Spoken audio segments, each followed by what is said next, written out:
नमस्कार, अस्सलाम वालेकुम, सत श्री अकाल, जय झूलेलाल। मैं हूं जी प्रेम मटलानी और आप देख रहे हैं हालत हाजरा का प्रोग्राम। हकीकत ये है, इब्तदा में आपसे दरख्वास्त है, चैनल जरूर सब्सक्राइब करें। दोस्तों, पाकिस्तान ने इंटरनेशनल मॉनेटरी फंड से अपनी मुश्किलात के हल के लिए लोन की एप्लीकेशन दी थी, जो कि तकरीबन 4-5 महीने पहले की बात है। $3 बिलियन की उसकी लोन की एप्लीकेशन, जो एक्सटेंडेड फंड फैसिलिटी जिसे कहा जाता है, उसकी मंजूरी मिल चुकी थी और उस वक्त उसे उसकी पहली किस्त भी अदा कर दी गई। अब जाहिर है 3-4 महीने 4-5 महीने गुजर चुके हैं, तो उसके रिव्यू का वक्त आया और उसको रिव्यू करने के लिए, ये देखने के लिए कि इंटरनेशनल मॉनेटरी फंड ने जो शराइत आयद की थी इस लोन को देने के लिए, whether Pakistan has stood with it और नॉट, इसके लिए IMF की एक टीम पाकिस्तान आई हुई है और उन्होंने 2 नवंबर से लेके 15 नवंबर तक जो है पाकिस्तान की फाइनेंस मिनिस्ट्री से इस सिलसिले में नेगोशिएशन किए, मुज़ाकरात किए, बातचीत की और सारी रिपोर्ट्स देखी। और उन्होंने जो कुछ, जैसे उन्होंने एनर्जी की कीमतों में बढ़ोतरी या जो भी सब्सिडीज हैं उसमें कमी, पेट्रोल डीजल वगैरह में जो होता है, तो इस सिलसिले में उनको लगा है, on the face of it इस वक्त तो ऐसे लग रहा है जैसे उन्होंने कल जो है अंदाजे दिए कि IMF जो है पाकिस्तान की कारकर्दगी से मुतासिर है, मुतमईन है और वो अब जल्द ही $700 मिलियन की दूसरी किस्त इस सिलसिले में जारी कर देंगे। लेकिन ये बात ध्यान में रखने के लिए ज़रूरी है कि ये $700 मिलियन पाकिस्तान को मिलने के लिए, अभी ये जो टीम आई है ना, ये अपनी रिपोर्ट IMF की हेड ऑफिस में देगी और उसकी जो एग्जीक्यूटिव बोर्ड है वो फिर अपनी मीटिंग में ये फैसला करेंगे whether they can disburse another instalment of this loan और नॉट, यानी ये $700 मिलियन की जो दूसरी किस्त है पाकिस्तान को दे दी जाए या नहीं। लेकिन उम्मीद इस सिलसिले में भी बंधी है हमारी कि IMF की जो चीफ है क्रिस्टलिना जॉर्जीवा, उसने कहा है कि पाकिस्तान जो है उसका रिकॉर्ड अच्छा रहा है और इस सिलसिले में हमें उम्मीद है कि ये जो एक्सटेंडेड फंड फैसिलिटी है इसको एक्सटेंड कर दिया जाएगा। इस सिलसिले में उन्होंने ये भी कहा कि जो उनकी जो मतलब डिमांड्स रही हैं उसमें ये भी है कि पाकिस्तान को चाहिए कि डॉलर के रेट के साथ छेड़छाड़ न करे,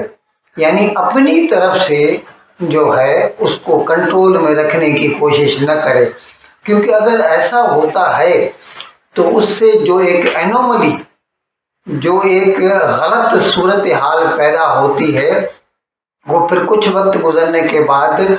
और ज़्यादा मुश्किलें बढ़ा देती है। ये तो शुक्र है कि जब से ये पैसा मिला है और इसके बाद डॉलर जो है वो कम होता गया है और इस वक्त तकरीबन 280 रुपये तक है, लेकिन इस बीच में तो 300 से भी क्रॉस करके गया था। और इसकी वजह से, अच्छा, इसके साथ साथ कुछ पाकिस्तान की अपनी, हम कह सकते हैं कि नसीब भी अच्छा है, क्योंकि इस वक्त जो है इंटरनेशनल मार्केट में जो है क्रूड ऑयल के, खाम तेल के जो भाव है ना, वो भी कंट्रोल में है। अभी इस वक्त ब्रेंट का जो भाव है 80 या $81 से ज़्यादा नहीं है। कुछ रोज़ केबल 10-15 रोज़ केबल तक तो 95 तक, $95 तक एक बैरल का भाव गया था।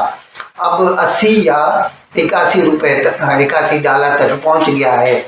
और इसकी वजह से पाकिस्तान गवर्नमेंट को ये हिम्मत हुई है सॉरी, कि उन्होंने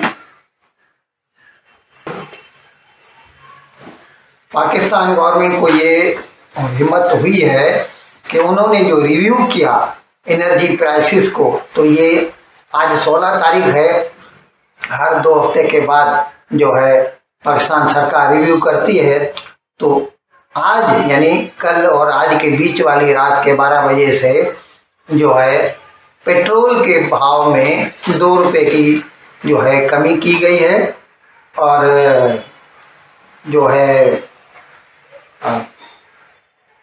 हाई स्पीड डीजल जो है ना उसके भाव में 6 रुपये की, और अभी जो नए भाव हैं वो पेट्रोल 281 रुपया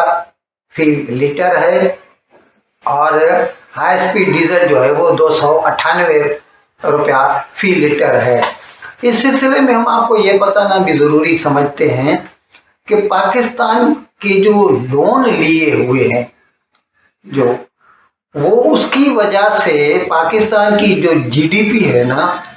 उन लोन्स को सर्विस करने के लिए, यानी उसकी किस्त देने के लिए, उसका सूद देने के लिए जो है 4% ऑफ जीडीपी जो है ना, वो तो इस पे खर्चा हो जाता है। और ये भी हमने आपको बताया था कि पाकिस्तान का जो बजट होता है ना, उसमें 51% तो डेट सर्विसिंग में चला जाता है, और फिर दूसरा पाकिस्तान का प्रॉब्लम जो है ना, वो दिफा के ऊपर भी हद से ज़्यादा खर्चा है। 35-40% तो फिर दिफा पे खर्चा हो जाता है। तो तरक्याती मंसूबों के लिए, और ज़ाहिर है बाकी जो बचेंगे उसमें कम से कम गवर्नमेंट को चलाने के लिए, तनख्वाहों के लिए, पेंशन के लिए और दूसरे ऐसे अखराजात के लिए जो है ज़्यादा से ज़्यादा 12-15% बचता है पैसा, जिसकी वजह से पाकिस्तान हमेशा जो है वो पीछे रहता है और उसको पैसे की कमी रहती है। फिर वो पुराने कर्जे अदा करने के लिए उसको नए कर्जे उठाने पड़ते हैं, और ये जिसकी वजह से ये हमने अभी आपको बताया कि IMF के साथ अभी उनके जो एक्सटेंडेड फंड फैसिलिटी है, इसमें $700 मिलियन की उम्मीदबंदी है, जैसा IMF की चीफ ने कहा कि most probably Pakistan will get second tranche of this extended fund facility, that is $700 million। इन अल्फाज के साथ मैं आज का प्रोग्राम ख़त्म करने की आपसे इजाज़त चाहता हूँ, लेकिन विदाई लेने से पहले एक मरतबा फिर आपसे मेरी दरख्वास्त है कि जिस किसी साहब या साहिबा ने अब तक हमारे इस चैनल को सब्सक्राइब नहीं किया, ज़राए करम इसको जल्द से जल्द सब्सक्राइब करें, प्रोग्राम को लाइक करें, शेयर करें और घंटी का बटन दबाना न भूलें। बहुत बहुत शुक्रिया। खुदा हाफिज़।